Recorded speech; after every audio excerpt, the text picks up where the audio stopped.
Hello বন্ধুরা, নিমকি তো আমাদের সবারই পছন্দের খাবার। একবার এইভাবে তৈরি করুন আর মনের আনন্দে খান, প্রিয়জনদেরকে খাওয়ান এবং সারা মাস সংরক্ষণ করে রেখে দিন। এতটা সুস্বাদু আর এতটা মুখরোচক এই নিমকিগুলো খেতে লাগে। খেতে অসম্ভব মজার আর বানানোটা খুবই সোজা। তো চলুন রেসিপিটা শুরু করা যাক। আশা করি আপনাদেরও অনেক বেশি ভালো লাগবে। নমস্কার, রকমারি রান্নাঘরে আরও একটা সুন্দর রেসিপিতে আপনাদের সবাইকে স্বাগত। তো দেখুন, এটা তৈরি করতে আমার প্রথমে লাগবে এক বাটি ময়দা। এখানে আটা দিয়েও করতে পারেন। তো আমি ময়দা নিলাম, তারপরে এক প্যাকেট গুঁড়ো দুধ নিলাম, 10 টাকা দামের গুঁড়ো দুধটাই নিয়েছি। 1 চামচ চিনি নিলাম, সামান্য লবণ দিলাম, 1 চামচ ভাজা জিরের গুঁড়ো দিলাম, আর সামান্য 1 চিমটে বেকিং সোডা দিলাম, আর 1 চামচ মতন কালো জিরা হাতে ম্যাশ করে দিলাম। খুব সুন্দর ফ্লেভার হবে। আর একটু তেল বেশি করে, এখানে 3 চামচ মতন তেল আমি সাদা তেল দিয়ে দিয়েছি। ভালো করে ময়ামটা দিয়ে নেব।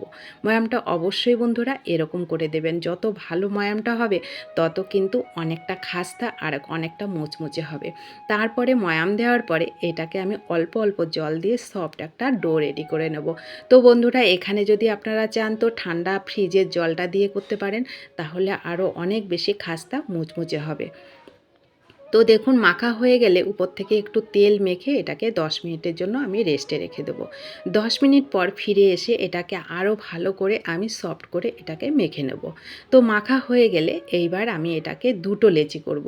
আমি দুটো লেচি করে দুটোকে দু রকম করে আপনাদের সঙ্গে শেয়ার করব। দেখবেন খুবই ইজি আর খেতে অত্যন্ত সুস্বাদু হয় এই নিমকিগুলো। সারা মাসও যদি আপনারা এইভাবে সংরক্ষণ করে রাখেন, এই নিমকিগুলোর স্বাদের কোনো পরিবর্তন হয় না আর একই রকম খাস্তা আর মুচমুচে থাকে। তো দেখুন, লেচিগুলো করে আমি গোল করে নিয়েছি। এবার একটু ময়দা ছড়িয়ে এটাকে বেলে নেবো। এটাকে বেলে নেব নর্মালি রুটি যেমন হয় তার থেকে একটু পাতলা করে।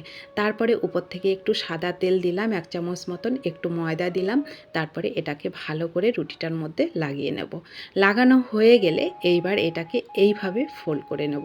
একটু খেয়াল করলেই আপনারা বুঝতে পারবেন আমি কি করে তৈরি করছি। ভালো করে একটু ডলে নেব, তাহলে খুব সুন্দর ভাঁজগুলো সেট হবে। তারপরে একটা ছুরি নিয়ে ছোট ছোট করে এইগুলোকে লেচির মতন করে কেটে নেব। এর মুখটা উপরের দিকে দিয়ে এইভাবে গোল করে নেবেন। মুখটা কিন্তু অবশ্যই উপরের দিকে করবেন, তাহলে খুব সুন্দর খাস্তা মুচমুচে হবে আর দেখতেও ভালো লাগবে। তো দেখুন, হয়ে গেল। একটা থালাতে তুলে নিলাম। এগুলোকে আমি এবার ছোট ছোট করে বেলে নেবো, একটু পাতলা পাতলা করে।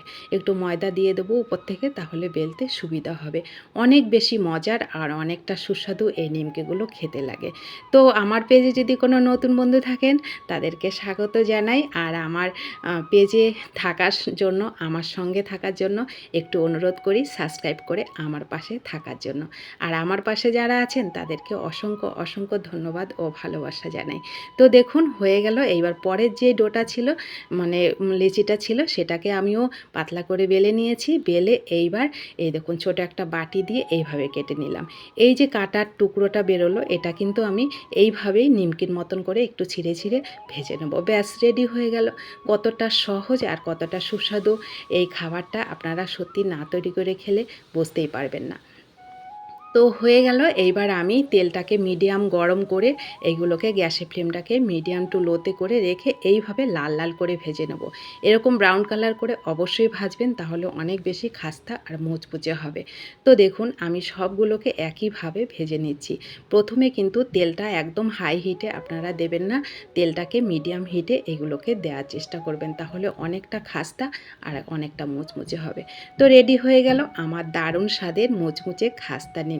দেখুন কতটা লোভনীয় আর কতটা খাস্তা হয়েছে, সেটা একটু দেখলেই বুঝতে পারবেন। আর আপনারা অবশ্যই বাড়িতে তৈরি করে খাবেন, দেখবেন কতটা সুস্বাদু আর কতটা মজাদার। আর ভালো লাগলে অনেক অনেক শেয়ার করবেন কিন্তু। তো রেসিপিটি কেমন লেগেছে কমেন্ট করতে কিন্তু ভুলবেন না। ভিডিওটি ভালো লাগলে প্লিজ ভিডিওটিতে একটু লাইক করবেন। আপনাদের একটা লাইক পরবর্তী রেসিপি তৈরি করতে অনেকটা উৎসাহিত করে। তো সবাই ভালো থাকুন, সুস্থ থাকুন, পাশে থাকুন। আমিও পাশে থাকার চেষ্টা করব। ফেসবুক পেজ থেকে দেখলে পেজটা ফলো করে রাখার অনুরোধ রইল। সবাই সুস্থ থাকুন। ধন্যবাদ সবাইকে রেসিপিটি শেষ পর্যন্ত দেখার জন্য।